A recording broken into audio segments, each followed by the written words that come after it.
Bayad mo ng airlines, anak. US Airlines pag yun. Kulang na ng kwarta sa kinabuhi, mama. Inaayos na po nila yung pagbili ng ticket. Papunta po ng US at asikasuhin po siya pagdating niyo ng ating mga police station. This untimely passing is a profound loss to the PNP. You are served with honor, integrity, and dedication throughout his career.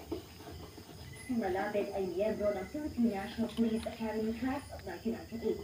Hindi pa malinaw sa mga otoridad sa Amerika kung bakit nagbanggaan ang dalawang aircraft na ikinasagi ng 67 tao. Tik naman pa sila tayo. Bangga lang. Insidente ng pinakamatinding air disaster sa Amerika sa loob ng 20 taon. Beyond Cloud Papa, ABS-CBN. Grabe siya.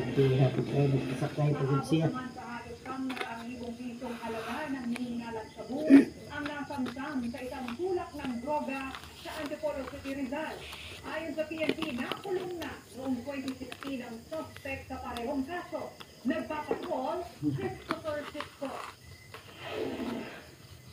Nagtulungan ang 28 anyos na lalaki matapos maaresto sa bypass operation ng Antipolo PNP noong Miyerkules ng hapon sa barangay Panuan. Ayon sa pulisya, Ano ba yung magda ko, Ben? ang suspect na isang high-value target. Yung ibang mga nahuli na natin ay ang pangalan niya ang binabanggit na kung saan siya ang nagbibigay ng mga droga sa kanya. So mula doon, itong suspect natin ay minanmanan ng ating mga operatiba. Di.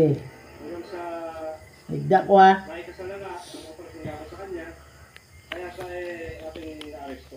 Nakumpis ka sa